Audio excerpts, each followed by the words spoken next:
মাননীয় মুখ্যমন্ত্রী পৌরোহিত্যে আমাদের ক্যাবিনেট মিটিং সম্পন্ন হয়েছে এবং বরাবরের মতোই গুরুত্বপূর্ণ সিদ্ধান্তগুলো আপনাদের মাধ্যমে অফিসিয়াল আমরা রাজ্যের জনগণকে অবগত করতে চাইছি।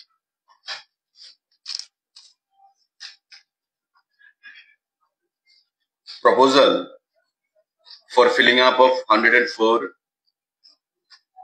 post of manager, electrical, mechanical and civil, grade 1 and grade A and grade B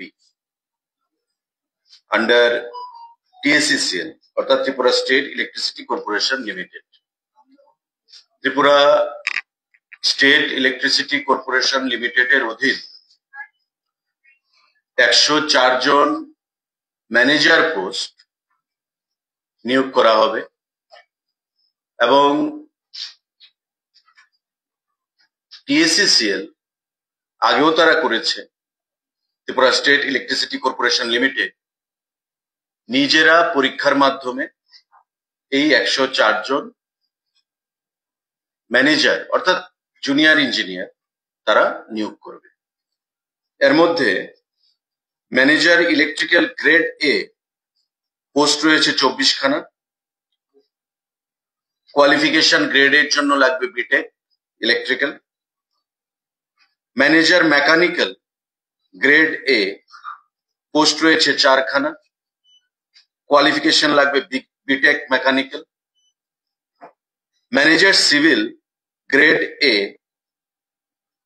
post রয়েছে 8 খানা, অর্থাৎ সিভিলে বিটেক লাগবে। ম্যানেজার ইলেকট্রিক্যাল গ্রেড বি 58 খানা পোস্ট রয়েছে 58। কোয়ালিফিকেশন লাগবে diploma in electrical.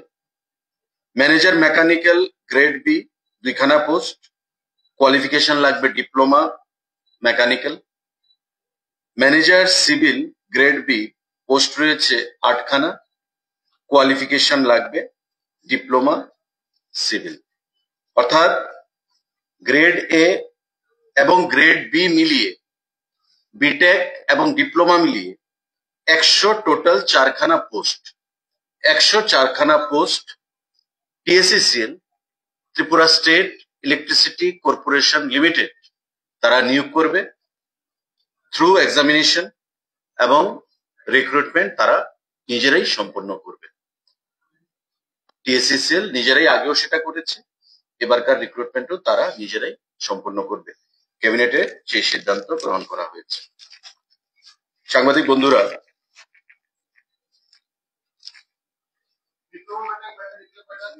Diploma mechanical post রয়েছে 2টো গ্রেড বি। সিভিলে রয়েছে পোস্ট 8 খানা এবং ইলেকট্রিক্যালে পোস্ট রয়েছে 58 খানা ডিপ্লোমা।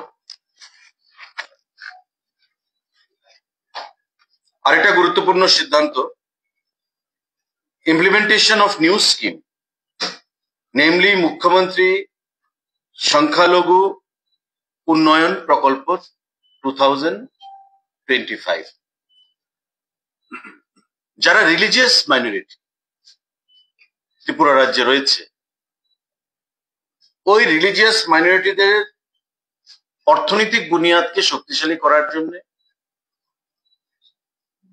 মুখ্যমন্ত্রী সংখ্যালঘু উন্নয়ন প্রকল্প 2025 সেটা মাননীয় মুখ্যমন্ত্রীর নেতৃত্বে গত বছর আমাদের এবছর যখন বাজেট অধিবেশন হয়েছিল তাতে প্রভিশন রাখা হয়েছে এবং তাদেরকে অর্থনৈতিকভাবে শক্তিশালী করার জন্য 1.5 কোটি টাকার প্রভিশন সেখানে রাখা হয়েছে। কি কি ব্যবসাতে তারা সেটা লাগাতে পারে? Dairy farm farming, poultry farming, duckery, small business. Small যারা বিজনেস করতে চায়, ছোটখাটো বিজনেস, তাদের জন্য ওয়ান টাইম 10,000 টাকা তাদেরকে দেওয়া হবে এবং 5,000 টাকা প্রথমে দেওয়া হবে ফার্স্ট ইনস্টলমেন্টে, দ্বিতীয়বার আবার 5,000 টাকা তাদেরকে প্রদান করা হবে। এবং এটা department of welfare of minorities সংখ্যালঘু উন্নয়ন দপ্তর থেকে এই প্রচেষ্টাটা নেওয়া হচ্ছে। 1.5 কোটি টাকার প্রভিশন রাখা আছে। 5,000, 5,000, 10,000 টাকা দুটো ইনস্টলমেন্টে তাদেরকে প্রদান করা হবে এবং প্রায় 1,500 বেনিফিশিয়ারিকে টার্গেট করা হয়েছে। প্রাথমিকভাবে তাদেরকে সেটা প্রদান করা হবে। বাজেট সেশনে আমাদের ভাষণে ছিল মাননীয় অর্থমন্ত্রীর দ্বারা, মাননীয় মুখ্যমন্ত্রীর নির্দেশে, এবং গতকাল সেই সিদ্ধান্ত সেটা ক্যাবিনেটে পাশ করানো হয়েছে মাননীয় মুখ্যমন্ত্রীর উপস্থিতিতে। সাংবাদিক বন্ধুরা, আমাদের formation of Tripura women entrepreneurship policy, TWEP, আমরা এতদিন ইন্ডাস্ট্রি ডিপার্টমেন্ট আমাদের রাজ্যের এন্টারপ্রেনিয়রশিপকে সামনের দিকে এগিয়ে নিয়ে যাওয়ার জন্য বা ইন্সপিরেশন প্রদান করার জন্য ইন্ডাস্ট্রির একটা পলিসি রয়েছে এবং সিঙ্গেল উইন্ডো সিস্টেমে সেখানে কাজ হচ্ছে। নতুন করে ওমেন এম্পাওয়ারমেন্টের জন্য আমাদের ইন্ডাস্ট্রি ডিপার্টমেন্ট থেকে বিশেষ করে গ্রামীণ যারা মহিলারা স্বাবলম্বী হতে চায়, সেলফ হেল্প গ্রুপের সঙ্গে যুক্ত রয়েছেন, আমাদের যারা লাখপতি দিদিরা রয়েছেন, আপনারা জানেন যে প্রায় 82,000 লাখপতি দিদি রয়েছে ত্রিপুরা রাজ্যে। এই লাখপতি দিদিদের মধ্যে থেকে তারা স্বাবলম্বন গ্রুপের মাধ্যমে যার ইনকাম করছে তার বাইরে তাদেরকে আরো উৎসাহ প্রদান করার জন্য সেখানে এই formation of Tripura women entrepreneurship policy cabinet অনুমোদন দিয়েছে। এখানে আমাদের যেমন সারা দেশে start up India, stand up India রয়েছে, মিশন শক্তি রয়েছে, এবং আপনারা জানেন যে PMEGP লোন আমরা প্রদান করে থাকি, মুদ্রা লোন প্রদান করা হয়ে থাকে, আমাদের উন্নতি স্কিমে সেখানে লোন প্রদান করা হয়ে থাকে, এবং PMEGP যে স্কিম তাতে দেখা গেছে যে সব থেকে বেশি লোন প্রদান করা হচ্ছে। এবং মহিলাদেরকে এই এন্টারপ্রেনিয়রশিপে মদত যোগানোর জন্য, প্রেরণা যোগানোর জন্য ইন্ডাস্ট্রি ডিপার্টমেন্ট এই স্কিম এনেছে যে ম্যাক্সিমাম 1 কোটি পর্যন্ত টাকা লোন তাদেরকে প্রদান করা হবে এন্টারপ্রেনিয়রশিপের জন্য। এবং এতে করে তাদেরকে পুরুষরা লোন নিলে যদি 30% সাবসিডি থাকে, তাদেরকে 5% মানে আরো বেশি অর্থাৎ 35% সাবসিডি তাদেরকে প্রদান করা হবে তাদের এম্পাওয়ারমেন্টের জন্য, নিজের পায়ে নিজে দাঁড়ানোর জন্য। কারণ আমরা বলি ওমেন এম্পাওয়ারমেন্ট, আমরা বলি মহিলার ক্ষমতায়ন, 3-tier পঞ্চায়েত সিস্টেম, পার্লামেন্ট, বিধানসভা, প্রতিটি ক্ষেত্রে আমরা চাই ওমেনদের এম্পাওয়ারমেন্ট। এবং আমাদের রাজ্যে 33% চাকরির ক্ষেত্রেও মহিলাদের ব্যবসার ক্ষেত্রে রিজার্ভেশন আমরা করেছি। এবং সেটাকে আরো সামনে এগিয়ে নিয়ে যাওয়ার জন্য তাদেরকে এন্টারপ্রেনিয়রশিপে তাদেরকে আরো মোটিভেট করার জন্য এই যে আমাদের policy Tripura women entrepreneurship policy সেটা চালু করা হচ্ছে এবং এটা ক্যাবিনেট অনুমোদন দিয়েছে। মহিলারা যদি ম্যাক্সিমাম সেখানে এন্টারপ্রেনিয়রশিপ হতে চান, ম্যাক্সিমাম 1 কোটি টাকা পর্যন্ত লোন আমরা প্রদান করব ইন্ডাস্ট্রি ডিপার্টমেন্ট থেকে, এবং তাতে করে পুরুষদের থেকে আরো 5% বেশি সাবসিডি তাদেরকে প্রদান করা হবে। এটা গতকাল ক্যাবিনেট মাননীয় মুখ্যমন্ত্রীর পৌরোহিত্যে এই ক্যাবিনেট মিটিং এ সেটা সিদ্ধান্ত গ্রহণ করা হয়েছে। তারাও পাবে, লাখপতি দিদিরা। আমাদের যারা লাখপতি দিদিরা রয়েছে, 82,000 লাখপতি দিদি রয়েছে সারা রাজ্যে। এখন তাদের মধ্যে থেকে গ্রুপ কোনো এসে যদি মনে করে যে আমরা নিজেদের মধ্যে আমরা এন্টারপ্রেনিয়রশিপ হবো, আমরা কোনো এন্টারপ্রাইজ তৈরি করব, তবে তারা সেটা করতে পারে, সবাই পাবে মহিলা। এবং ভারতবর্ষের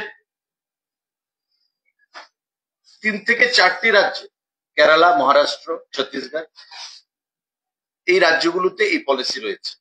আমাদের রাজ্য আমরা সেটা ক্যাবিনেটের অনুমোদন গতকাল হয়েছে, সেটা আমরা চালু করতে চলেছি।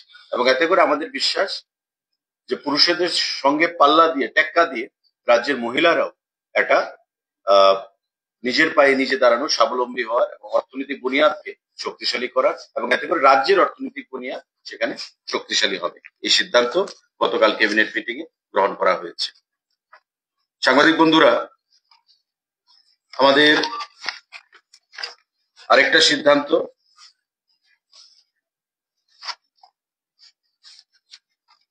proposal for establishment of new women's college at Nolchor by the Higher Education Department. নলছরে হায়ার এডুকেশন ডিপার্টমেন্টের দ্বারা সিদ্ধান্ত গ্রহণ করা হয়েছে নলছরে একটা ওমেন্স কলেজ সেখানে তৈরি করা হবে। পঠন পাঠন নেক্সট সেশন থেকে আশা করা যাচ্ছে শুরু হবে এবং এই সিদ্ধান্ত ক্যাবিনেটে গ্রহণ করা হয়েছে।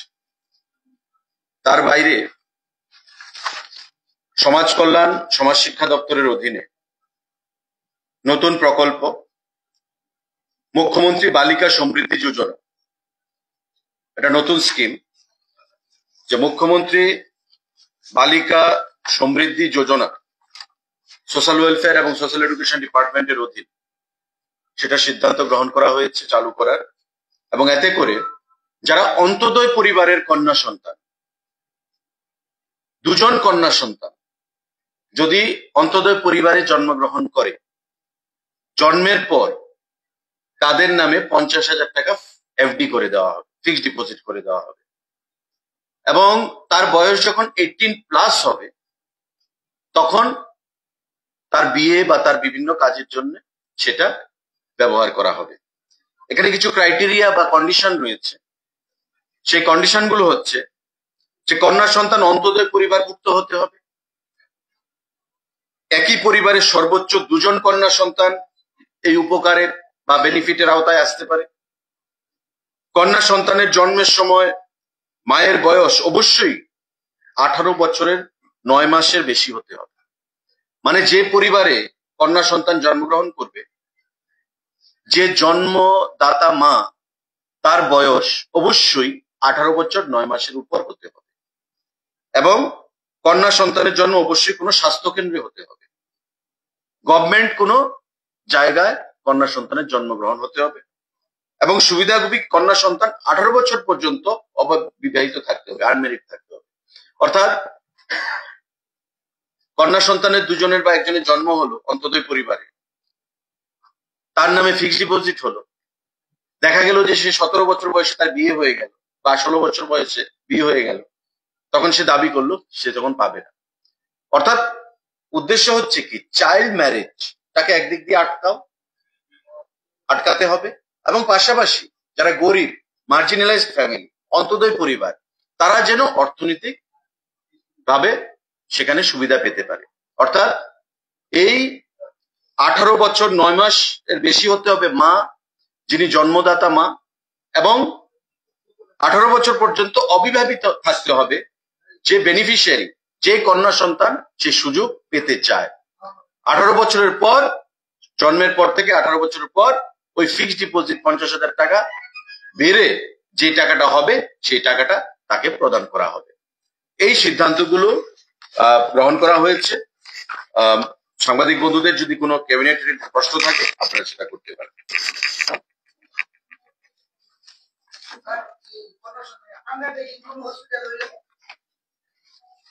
না, এখানে যেটা সিদ্ধান্ত, সুবিধাভোগী কন্যা সন্তানকে অবশ্যই কোনো স্বাস্থ্য কেন্দ্রে হতে হবে, সরকারি স্বাস্থ্য কেন্দ্রে হতে হবে।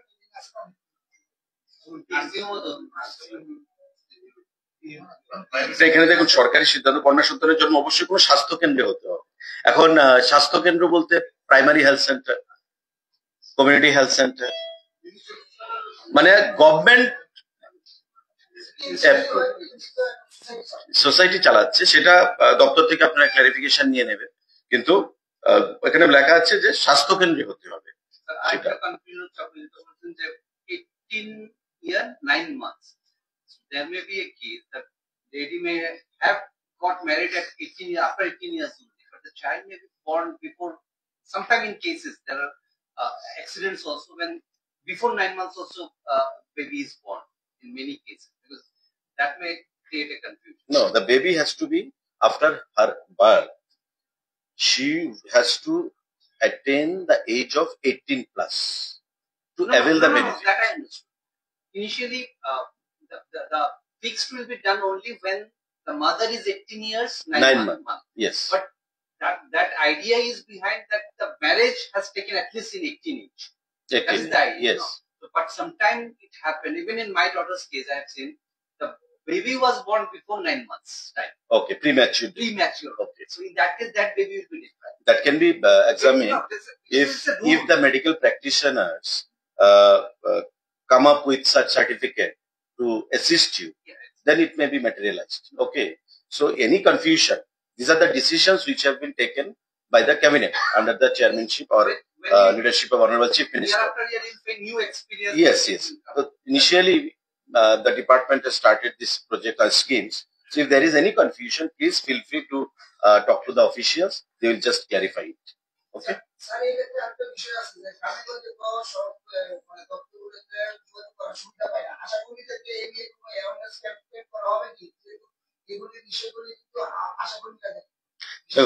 দপ্তর সিদ্ধান্ত নিয়েছে, ফিনান্স অনুমোদন দিয়েছে, ক্যাবিনেট অনুমোদন দিয়েছে। ক্যাবিনেটে গতকালকে সেটা অনুমোদন পাওয়া গেছে। বিষয়ে অনেক প্রশ্ন থাকতে পারে, যাবতীয় জটিলতা আসছে, এমন যদি কোনো বিষয় থাকে আপনারা দপ্তরের সঙ্গে, যে দপ্তরের সিদ্ধান্ত গ্রহণ করেছে সমাজ কল্যাণ ও সমাজ শিক্ষা দপ্তর, তার যদি সিডিপিও অফিসে যোগাযোগ করতে পারেন, ডাইরেক্টরেটে যোগাযোগ করতে পারেন, বা তার ডিস্ট্রিক্ট লেভেল অফিসারদের সঙ্গে যোগাযোগ করতে পারেন। কিন্তু সিদ্ধান্ত গ্রহণ করা হয়েছে পাবলিক ওয়েলফেয়ারের জন্য, সেটা পাবলিক ওয়েলফেয়ারের জন্যই সেটা খরচ করা হবে বা সিদ্ধান্ত গ্রহণ করা হয়েছে। আপনারা সেটা যে কোনো বিষয় আপনারা সেটা জেনে নেবেন দপ্তরের কাছ থেকে। বলুন।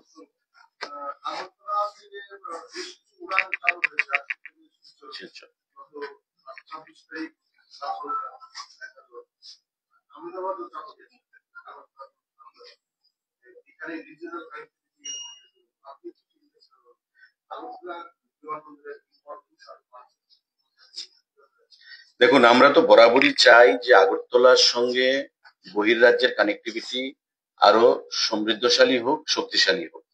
এবং আমি নয়, আমাদের রাজ্যের মাননীয় মুখ্যমন্ত্রী যখনই উনি দিল্লি যান, আমাদের বিভিন্ন দপ্তরের মন্ত্রীদের সঙ্গে ব্যক্তিগতভাবে যোগাযোগ করে বিভিন্ন দাবি উনি পেশ করেন, এবং তারই ফলপ্রসূ আমরা দেখতে পাচ্ছি যে শিলচর আমাদের বাগডোগরার সঙ্গে হবে, আহমেদাবাদের সঙ্গে হচ্ছে, ফ্লাইটের সংখ্যা বৃদ্ধি পাচ্ছে, চেন্নাইয়ের সঙ্গে হচ্ছে, হায়দ্রাবাদের সঙ্গে হচ্ছে। তো এভাবে আমরা রেগুলার আমাদের চাহিদা রয়েছে, এবং আমরা এটাও চাইছি, আপনারা অনেকবার এখানে আলোচনা হয়েছে যে বাংলাদেশের সঙ্গে, মানে চিটাগংয়ের সঙ্গে আমাদের যে ইন্টারন্যাশনাল কানেক্টিভিটি যেহেতু এটা বন্ধ হয়ে রয়েছে, আমরা অল্টারনেটিভ সেখানে প্রস্তাব রেখেছি যে সিঙ্গাপুর, ব্যাংকক, তাদের সাথে মালয়েশিয়া, তাদের সাথে যোগাযোগ স্থাপন করা যায় কিনা।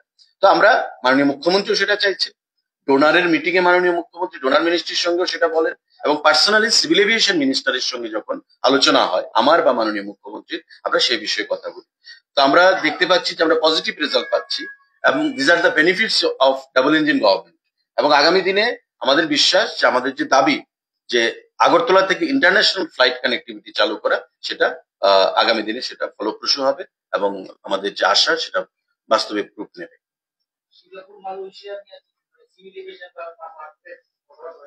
আমাদের গত কয়েকদিন আগে, পুজোর আগে, ইটানগরে একটা কনফারেন্স ছিল, মাননীয় সেক্রেটারি এবং কমিশনাররা সেখানে গেছিলেন, আমি যেতে পারিনি, আমার যাওয়ার কথা ছিল। সিভিল এভিয়েশন মিনিস্টারকে সেটা বলা হয়েছে, এবং সিভিল এভিয়েশন মিনিস্টার পরবর্তী সময় বলেছেন যে মিনিস্টারের সঙ্গে আমি কথা বলবো দিল্লিতে, এবং আমি নেক্সট ট্রিপে ওনার সঙ্গে দেখা করে সে দাবি আমরা পেশ করে আসবো। তার আগেও ডোনারের যখন আমাদের মিটিং হয়, আপনারা জানেন ডেভেলপমেন্ট অফ নর্থ ইস্টার্ন রিজনের যে দপ্তর রয়েছে, মাননীয় মন্ত্রী জ্যোতিরাদিত্য সিন্ধিয়ার সঙ্গে ভার্চুয়ালি দুবার আমাদের রাজ্যের মাননীয় মুখ্যমন্ত্রী মিটিং করেছেন, এবং দাবি করেছেন যে তবে আগরতলা থেকে ব্যাংকক, সিঙ্গাপুর, আমাদের কুয়ালালামপুর মানে মালয়েশিয়া, তাদের সঙ্গে কানেক্টিভিটি করা যায় কিনা। বাংলাদেশের সঙ্গে যখন হবে হবে, কিন্তু আমরা যে ভিজিআর ভাইবিলিটি গ্যাপ যে ফান্ড, সেটা আমরা জমা দিয়ে রেখেছি প্রায় 3,76,00,000 টাকা চিটাগংয়ের জন্য। 15 কোটি টাকা সেখানে সাবসিডি আমরা দেবো সিদ্ধান্ত হয়েছে, তার মধ্যে অ্যাডভান্স আমরা 3,76,00,000 টাকার উপর প্রদান করে রেখেছি। কিন্তু সেটা কোনো এখনো ম্যাটেরিয়ালাইজ হচ্ছে না। তাই আমরা বিকল্প প্রস্তাব আমরা সেখানে রেখেছি যে আগরতলা থেকে ব্যাংকক, সিঙ্গাপুর বা মালয়েশিয়াতে সেটা যে কোনো একটা কান্ট্রির সাথে স্টার্ট করা যায় কিনা। তো আমরা আশাবাদী যে আগামী দিনে সেটা হবে এবং মাননীয় মুখ্যমন্ত্রী সেটা তদবির করছে। ইমিগ্রেশনটাই রয়েছে এখন, ইমিগ্রেশনের পরেই তো, তবে ইন্টারন্যাশনাল ঘোষণা করতে গেলে ইমিগ্রেশন করতে হবে, তারপরেই তো ঘোষণা করা যাবে। Thank you.